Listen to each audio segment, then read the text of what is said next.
Hey everybody, welcome back to the Up and Adams show presented by Mafia Chronicles. Today we are sitting with a living legend, an award-winning makeup artist. He's won an Academy Award, an Emmy, so many awards. He's worked on so many films. Just to name a few for you: Dick Tracy, Heat, and Dark Knight. Three of my favorite movies. Come on, I've talked about them so many times, and now we get to sit with John Caglione Jr. to talk about his journey through this business in the makeup world. How's it going, man? I'm good, Adam. How are you? Thanks for having me, man. It's a This it's a is great. pleasure. It's a privilege It's to an even honor to speak be with here you. with you. Thank you so much, man. No, it's a pleasure. You've worked on some of the greatest films, and not even some of the greatest films, my favorite films. And it's nice to talk to someone when you're passionate about these films. You get to talk to someone that was actually on them, to hear about their experiences on them, the behind the scenes. It's always so interesting. So, we're gonna have a lot of fun today, man. I'm excited. I'm looking forward to it, man. I'm a fan myself. I can't believe I was on those sets sometimes. I'm like, wow. I know it sometimes Still, feels surreal. still kind of geeked out, you know? Absolutely. And it's interesting. You started your journey in this business in the 70s and the 80s in a time when practical effects were becoming very popular. And it was like at that time it was considered the golden age for Mm. practical effects. Nowadays, you notice that digital effects are becoming more popular. You see like James Cameron doing like stuff with Avatar and all that Oh, stuff. yeah. But where do you see practical effects in the future when all these movies are starting to come out? Well, I think it's always like, doesn't it go in cycles? It seems just about everything in movies. I think It's so. like, people come back around to the physical stuff. And yeah, I mean, I hope it returns to a makeup kit and a makeup guy. And I think there's just some things you can't do when you're working directly with an actor. I mean, Yeah, you're seeing it now, like the whale, that the makeup on Brendan uh, Fraser. Brendan Fraser. I mean, you can't fake that. And I think Aronofsky's that kind of director where he wants to see it in front of the camera. And I think there's a lot of directors that feel that way. Yeah, And I think absolutely. actors too, they need to. But Avatar is just, forget it. It's like, it's just A movie like it's that a you can't do. masterpiece. Yeah, but you can't. And for that movie, it'd be really tough to do practical effects for it. That'd be like, Yes, yeah. yeah, at that point, yeah. But I totally agree. How things go in cycle. You notice even now with even just like 80s fashion or 80s music, Hmm. it's starting to, the golden age, like I mentioned, the 70s and 80s will always be a staple for pulp culture. And I think no matter what, people like my age, in my in my early 20s, I'm always inspired and very mesmerized by that era, even though I haven't lived in them, right? So I do Sure. agree with you there. Sure, it's a period piece for you, isn't it? Oh my God, yeah. And that's why even when I Yeah. get to like when I watch movies or I get to like get something that's like retro, it's like almost a little time capsule for me. And it's almost like, oh my God, this was from like a time when I wasn't alive. So it's interesting. Yeah, I don't think you were alive when I did Dick Tracy, right? That was like 1989, No, I wasn't. I was 1990. born 1999.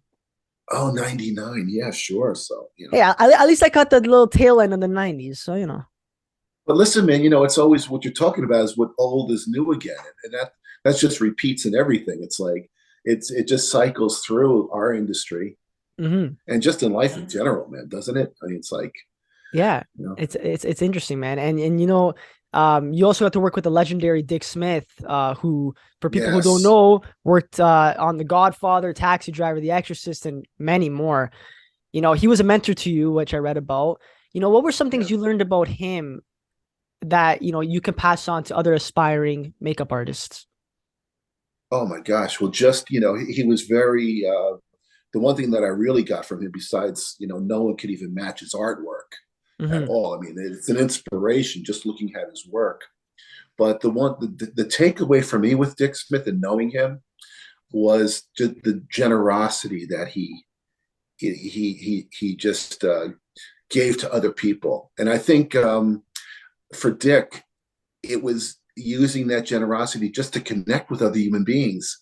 It transcended makeup. I look back being with Dick Smith, and it was just using his art just to connect to people, Yeah. just to get in touch with other human beings. It wasn't even, sometimes it wasn't even about the makeup, really. It was a way to connect to each other. Yeah. And And I think that's, for me, that's the big takeaway with Dick, is just his heart. He had a great heart, and he was so generous and loving. And I don't know. I just think he wanted to be loved, and who doesn't? And I think that he used his art for that. And boy, was he loved. I mean, we all miss him, Hmm. and that energy I think still is around in this universe. I think he left a good trail of that, and that's the thing, that's the big thing that's important to me with Dick Smith, is just his heart.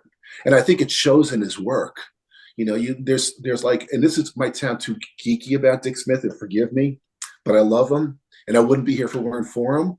But you look at his artwork, and it's like, for me, it's like looking at a beautiful sculpture, Michelangelo or something. There's an energy that comes from the artwork itself. And when you look at Dick's work, at least when I do, there's a certain, it's going to sound crazy, and you're going to be like, this guy is a space cadet, but I don't care. There's an energy that comes from his artwork. So there's an energy in it. And I think that's with actors too, the great actors. You're actually feeling something from the work, Yeah. the performance. And I think for us makeup geeks who are really tapped into the art, there's an energy that comes from Dick's work that is like second to none for me, even Absolutely. still. And you brought up something really interesting about how he likes to connect with people more than actually doing the makeup sometimes, which is, I think, a really key factor and an importance in the business, especially when you're doing makeup, because what you're doing essentially is bringing in a character to life. So Mhm. almost like, I'm sure you can relate to this and you can attest to this opinion that I'm going to say. When you're doing someone's makeup, and let's say it's a character, let's say, for example, Heath Ledger, when you did it for The Dark Knight, right?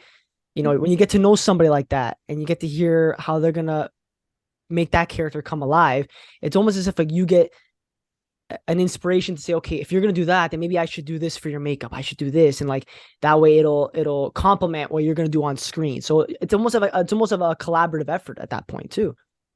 Oh, no doubt. No doubt. It's a total collaboration. It's, between the actor and me and the director, especially on The Dark Knight, Mm. Christopher Nolan, really, the three of us really inspired that makeup to become what it became. But yeah, it just doesn't end in the makeup room with the director. It goes on the set. And the great thing for me is that you get to see the great actors bring it to life. Yeah. And that's what really makes me become more well known. I mean, let's face it, no one knows who I am when you're seeing the movie, but your work, the way they present your work and breathe life into it, Hmm. it's like you're riding those coattails. I mean, you want to bring something to the table always, every day, and give it your best. But these great actors and directors, just Oh, it's still, it's a throw ride for me, man. It really is. that's so cool.